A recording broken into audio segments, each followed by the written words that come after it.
I'm Lily, and I've learned that some lessons in life arrive quietly, not through shouting or chaos, but in the slow unraveling of truth. I'm 58 years old, born and raised under the wide Texas sky in Round Rock. For 4 decades, I worked with my hands, building homes from the ground up. What started as a small carpentry crew eventually became Doyle Construction, a business I sold last spring for more money than I ever imagined needing. After that sale, I made myself a promise. No more noise, no more complications. I bought a quiet brick house nestled near the hill country, planted a few trees and settled into a life of peace. My dog, a loyal companion I call Junior, keeps me company. My wife, Sarah, keeps our calendar full. Sarah is 41, smart, magnetic, the kind of woman who can light up any room she enters. We met 6 years ago at a charity dinner. Back then, I was just a lonely widower with too much time on my hands and not nearly enough laughter in my life. She brought both back to me. I believed we complemented each other perfectly. Her energy, my steadiness. But balance only works when both sides are visible. And some things, no matter how careful you are, stay hidden until the light hits them just right. Last Wednesday began like any other morning. My old truck finally gave out in the driveway. The starter was done, so I took her car instead, a sleek Lexus that always smelled faintly of leather and expensive perfume. She treated that vehicle like it was an extension of herself, spotless, polished, pristine. I planned to swing by her gym around 7 that evening to pick her up. Maybe we'd grab a smoothie together. Just a small, ordinary gesture in what I thought was an ordinary week. But life has a way of revealing its cracks in the smallest, most unexpected moments. The evening air was thick and warm when I pulled into the gym parking lot. Through the glass front windows, I could see rows of treadmills moving in rhythm, people running toward goals I couldn't see. The bass from the music inside pulsed faintly through the walls, upbeat songs about love and achievement. Before I could even park, a security guard walked toward me. He was a large man with a shaved head and a friendly smile. His name tag read Eddie. He waved and held up a black gym bag. "Hey, you're here early today," he said casually. "She forgot this." I blinked. "She?" "Yeah, your wife," Eddie replied. "Her husband dropped this off earlier." My hand tightened on the steering wheel. "Her husband?" Eddie nodded like it was the most natural thing in the world. "Yeah, the guy in the grey Range Rover. Happens all the time. People forget stuff, we pass it along." I didn't correct him. I didn't frown. I just smiled the way polite people do and thanked him. Then I parked the car, rolled down the window and sat there for a long moment, letting the evening air settle around me. The bag sat on the passenger seat, small, unremarkable, but suddenly heavy with meaning. For a minute, I told myself to just walk it inside, hand it over, and let it go. But curiosity, like trust, is something you can't always control. So I unzipped it. Inside was a towel, a bottle of cologne, a phone charger, and a men's Rolex with a black face, still ticking. Beneath that was a folded t-shirt from a boutique in Dallas, men's size large. I lifted it carefully, and underneath found a crumpled receipt from a restaurant in Austin. Dinner for two. A generous tip. And at the bottom, a name. Jason Reed. The hum of the air conditioning seemed to fade. My heartbeat didn't race. It sank, slow and deliberate, like a stone dropping into still water. I folded everything back exactly as I'd found it, zipped the bag closed, and rested my hand on top of it for a long time. At 7:48, Sarah came out of the gym, her ponytail damp, her face glowing like she'd just finished something exhilarating. She smiled when she saw me. "Oh, honey, you fixed the truck?" At 7:48, Sarah came out of the gym, her ponytail damp, her face glowing like she'd just finished something exhilarating. She smiled when she saw me. "Oh, honey, you fixed the truck?" "No," I said calmly.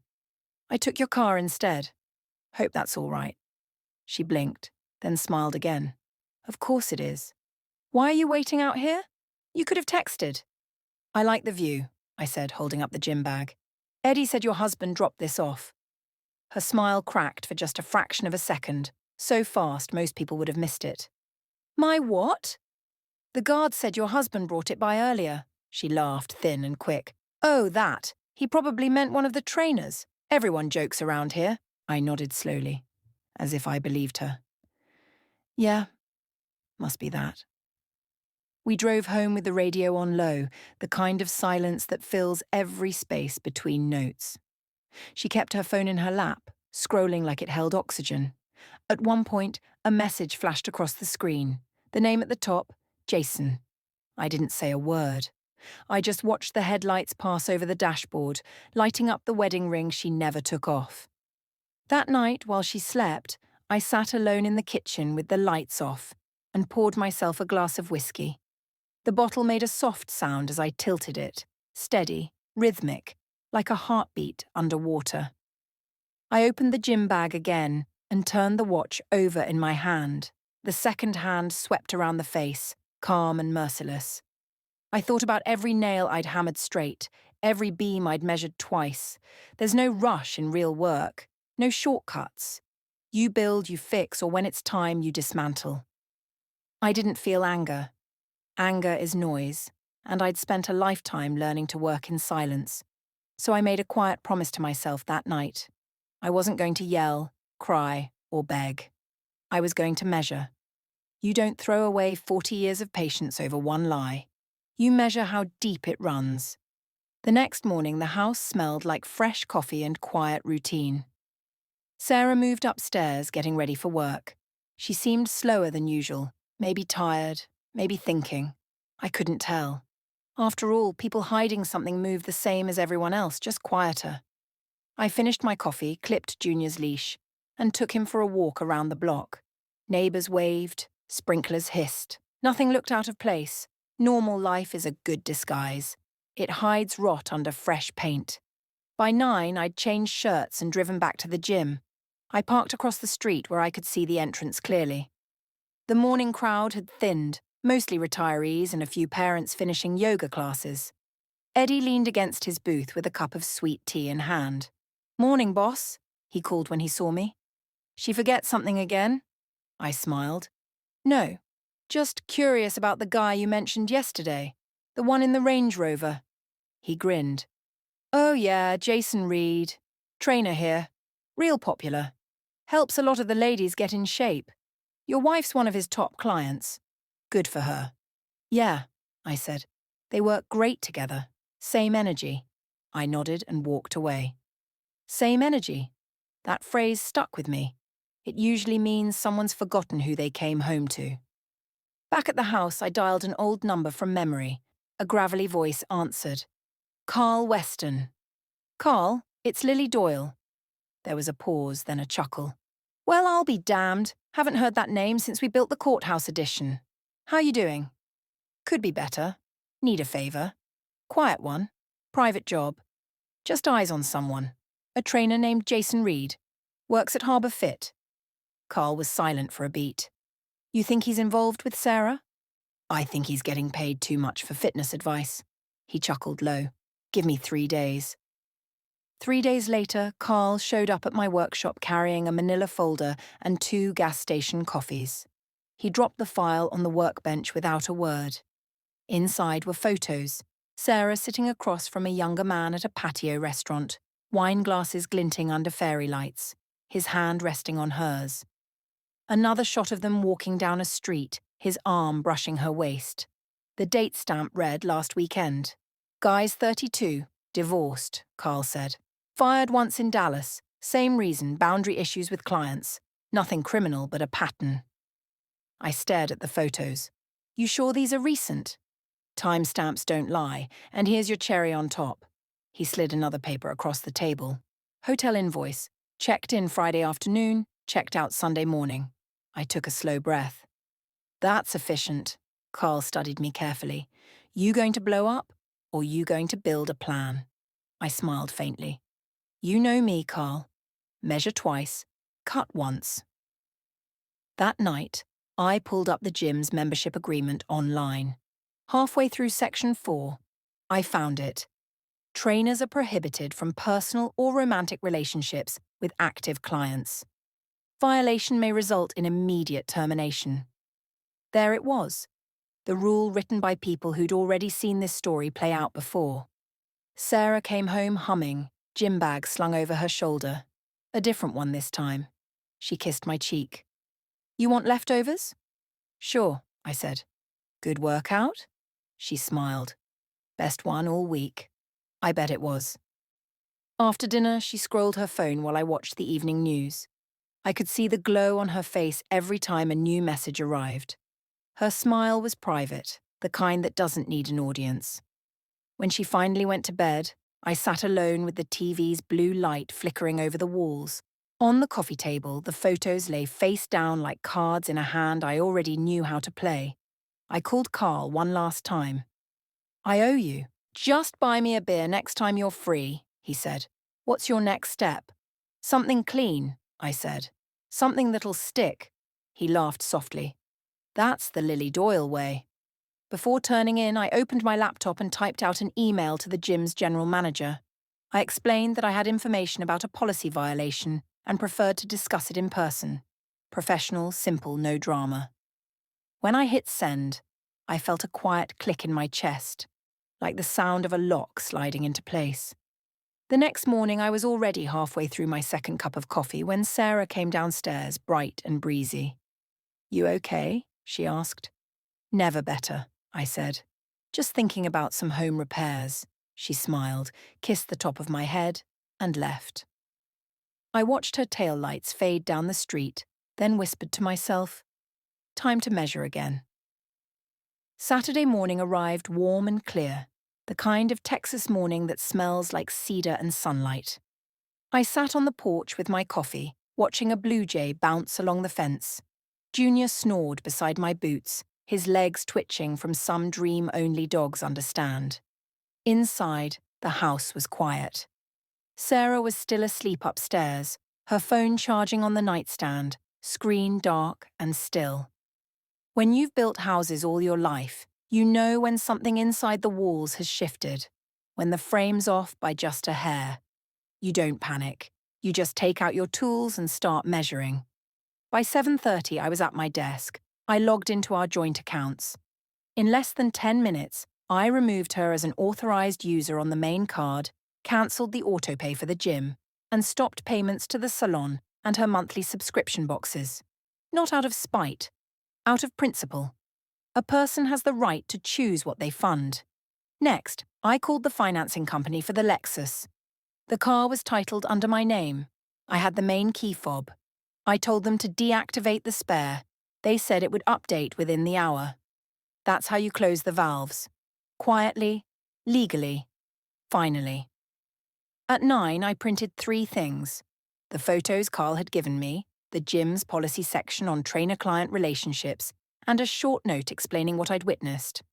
I placed everything in a neat folder and labelled it Policy Concern.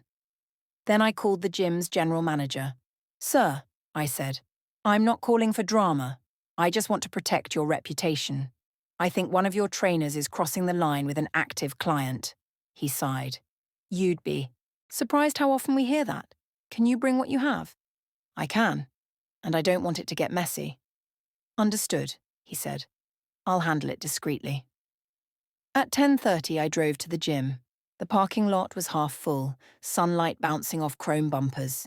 Inside, the air smelled like disinfectant and ambition. The manager met me in his glass office. Clean desk, framed degrees, a small bowl of mints on the corner. I handed him the folder. "Everything's in there," I said. "I'm not looking for trouble, just honesty." He skimmed the pages and exhaled slowly. "This is clear enough. We'll review immediately. Jason's a good trainer, but this is serious." "It's your policy," I said. "I'm just helping you enforce it." He nodded. "Give me until Friday." We shook hands. His grip was firm and respectful. I left knowing the wheels were turning. That afternoon, Sarah came downstairs in yoga pants and a smile that didn't quite reach her eyes. "Hey, the gym called. My payment bounced. Did you change something?" "Bank's probably updating systems," I said, sipping my coffee. She frowned. "Can you fix it?" Soon, I said. She shrugged and kissed my cheek. Don't forget dinner with the Crawfords tomorrow. Wouldn't miss it, I said. When she left, I stood in the doorway and watched her drive away. That car gleamed like nothing could touch it. I went back inside and opened a second gym bag I'd bought the day before, identical to hers. Inside, I placed a printed photo from our wedding, a copy of the gym's membership policy, and a short note written in my own hand. Every gym has a code of conduct. So does marriage. I zipped it shut and set it by the door. By late afternoon, clouds rolled in over the hill country. The wind rattled the porch screen. I sat in my recliner, dog at my feet, listening to the house settle. If Sarah noticed anything, the smaller balance on her account, the subtle distance, she didn't show it. People in denial never do.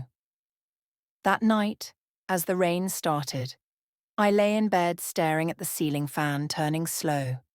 Sarah slept soundly beside me, unaware that the floor beneath her life was shifting. Sometimes consequences don't come with thunder. Sometimes they're just the quiet drip of a closing valve. Friday arrived dressed like any other day, but I woke with a pulse in my hands, the kind that knows something's about to give.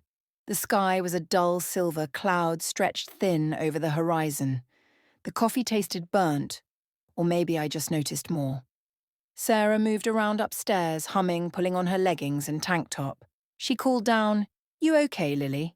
You look serious." "Just thinking about some old projects," I said. She smiled and didn't press. That's the thing about people hiding something. They don't want questions, so they don't ask any either. By 4:45, she left for the gym. Said she had a new program to try. I watched her taillights fade down the driveway, then grabbed my keys. I parked a block away from the gym, same as before. Inside, the bright lights flickered off polished floors, mirrors, and chrome weights. Pop music thumped overhead, too cheerful for what was coming. Through the glass, I spotted her on a treadmill near the front. Jason, the trainer, stood beside her. Lean, young, that easy grin you see on people who think the world's theirs to take. He adjusted her stride, fingers brushing her arm too casually to be professional. She laughed and tossed her hair. I looked down at my watch. 5:42. Right on time. My phone buzzed. A text from the manager.